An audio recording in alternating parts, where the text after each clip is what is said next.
Hello, everybody. My name's Shalise. Welcome out, everybody, to my most underrated Power Ranger season. I believe it is Power Rangers Wild Force. Power Rangers Wild Force is just that damn good. To me, it deserves to be on the top 5 of every single. When people rank Power Ranger seasons, Wild Force needs to be on the top 5, just like as Space needs to be on the top of the top 5 of the Power Ranger seasons. It has to at least be in the top 5. Wild Force to me is the same thing. What's so great about this show? Well, let's start off with the backstory. 3,000 years ago, there was a fight between Animus, a living wild Zord, a spirit, versus Master Org, the evil bad guys this season. Master Org fought against Animus 3,000 years ago. The battle happened. A lot of the Org, Animus, they all died. But there was this land in the sky that had other Zords, wild Zords. And they call on the future Power Rangers. And here's the thing about this show. The Zords are alive. There's the Red Lion, Eagle, Ox. The Zords are freaking alive, and they interact with the Power Rangers, and they protect them. They're not just simple robots or simple machines and all this stuff that Cole just uses. They're alive. So the fact is they're alive, and they kind of like take this thing from Lost Galaxy, except the special effects to me are better.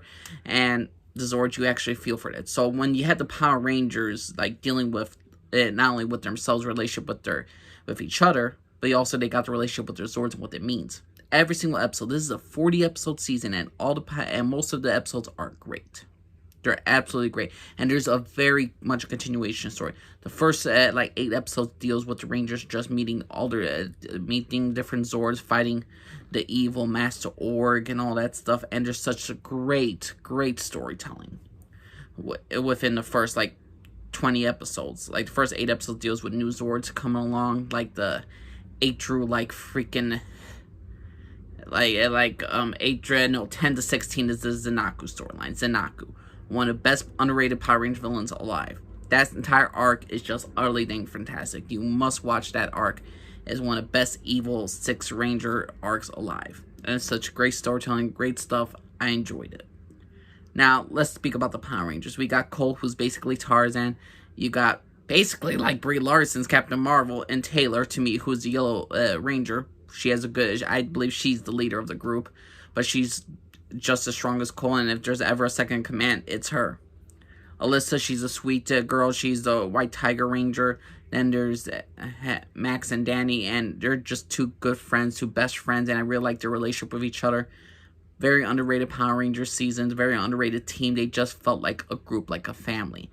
And it just shows off. They have their mentor, Princess Shayla, who is lovey-dovey, the damsel in distress. The Rangers must save her all the time. You know, it's a corny shit. But Power Rangers Wild Force did some great moments. Again, the fact is that the Zords are alive, and they actually can interact with Power Rangers and saves them. That just brings more to the story. That just brings more character depth to Cole, to Taylor, to Max, Danny, to the 6th Ranger Merrick. There's so much great development in this entire show. Obviously, you have the Forever Red episode, all the Red Rangers joined together. Who doesn't love that? You got the Time Force Rangers. You got the episode crossover, 2-episode crossover with them. You have the evil Master Org, who is a great villain and all this stuff. A really cool backstory with him and Cole's parents. Just a lot of great stuff about him, and the fact is, he's not going to be redeemed at the end. Cole, as a person, it just shows his growth as a person in so many ways, of how his interactions with Master Org, and it's just a lot of great storytelling right there.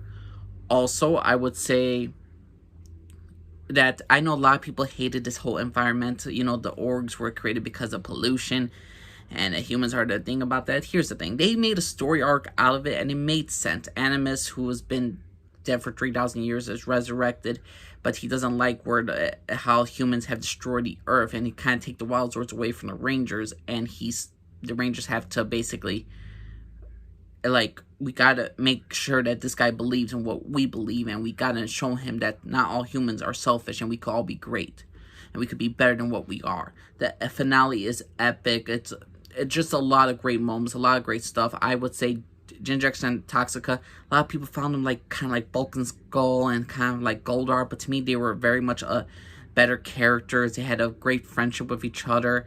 They go to life and death for each other, 2 Orgs and all this stuff, and they are constant, and it always brings up the fact I always like to bring up the fact that Toxica was always trying to undermine Master Orc, so she wasn't like Viper from Lightspeed Rescue. She was a very much well-developed character.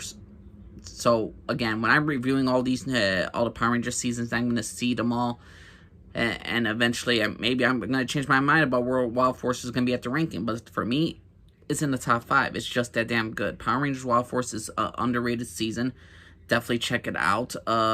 I think I spoiled a couple of shit for you guys. I'm sorry about that, but this to me was 40 episodes. I would say probably 5 are not that good. 5 are like 1 or 2 is bad, like the love story between Merrick and the princess. But still, overall, as an entire show, entire season of Power Rangers, you gotta respect they respected what's come before. They had some great Zords, some great costumes. The morphing sequences were alright. I know a lot of people didn't like the, the foam morphers and all that stuff, but to me, they're little things. Is the morphers the favorite thing in the world? No. But I overall enjoyed the entire show. They got the characters right. They got the relationship between the Rangers right. The Zords and the Rangers alike. They had a continuation of story for the main villain, for the side villains. I can't ask much more for that other than to get things right. With every single check mark, I'm golden for this. So Power Rangers Wild Force to me is one of the most underrated seasons of Power Rangers. But that's my personal opinion, everybody. What's your personal opinion? Think the show was great? Think the show was bad? Please let me know what y'all think, everyone. Nature Lee signing off for that. Signing off. You have a good day, everybody. Bye.